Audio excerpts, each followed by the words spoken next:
Hi friends, ఈరోజు నేను చింతామణి చట్నీ ఎలా చేసుకోవాలో చూపిస్తాను. దానికి కావాల్సింది 2 చెంచాల గోధుమ పిండి, 1 కప్పు మజ్జిగ, 4 పచ్చిమిరపకాయలు, 2 ఉల్లిపాయలు, కరివేపాకు, పచ్చెనగపప్పు, మినపప్పు, జీలకర్ర, ఆవాలు.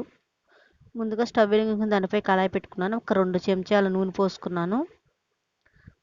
పిండి కలుపుకుంటాను. 1/4 టీ స్పూన్ పసుపు వేసుకోవాలి గోధుమ పిండిలో. అందులో ఈ మజ్జిగ పోసుకొని కలుపుకోవాలి, ఉండలు లేకుండా కలుపుకోవాలి. రుచికి సరిపడినంత సాల్ట్ వచ్చేసి ఇక్కడ కొంచెం వేసుకోవాలి. ఉల్లిపాయ ముక్కలు వేగటం కోసం అక్కడ కొంచెం వేసుకోవాలి.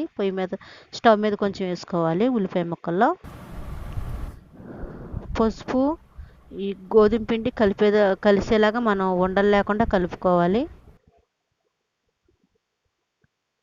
1/4 లీటర్ నీళ్లు తీసుకుని మనం ఉల్లిపాయ ముక్కలు వేగినాక పోసుకోవాలి. గోల్డెన్ బ్రౌన్ కలర్ వచ్చేదాకా ఉల్లిపాయ ముక్కలు వేగించుకోవాలి.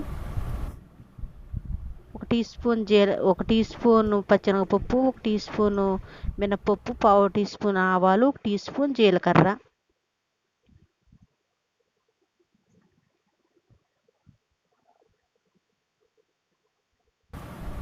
ఇవి గోల్డెన్ బ్రౌన్ కలర్ వచ్చేదాకా వీటిని వేపుకోవాలి.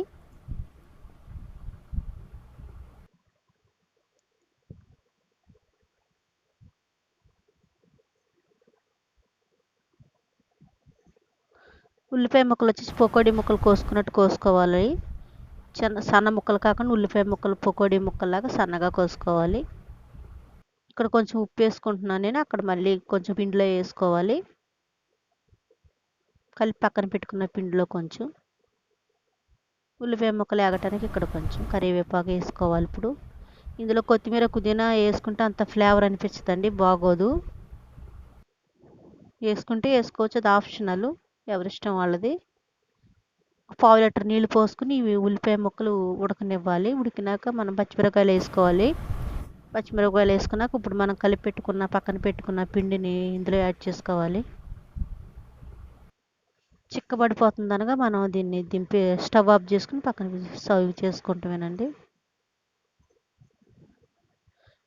మీకు కనుక నా ఛానల్ నచ్చితే లైక్ చేయండి, సబ్స్క్రైబ్ చేయండి, మీ ఫ్రెండ్స్ అండ్ ఫ్యామిలీ మెంబర్స్కి షేర్ చేయండి.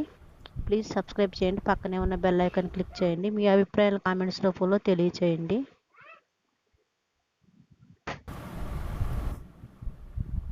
ఫస్ట్గా చూస్తున్నట్టయితే మీరు సబ్స్క్రైబ్ చేసుకుని నేను ఏ వీడియో పెట్టినా మీకు నోటిఫికేషన్గా వచ్చేస్తుంది. Thank you for watching.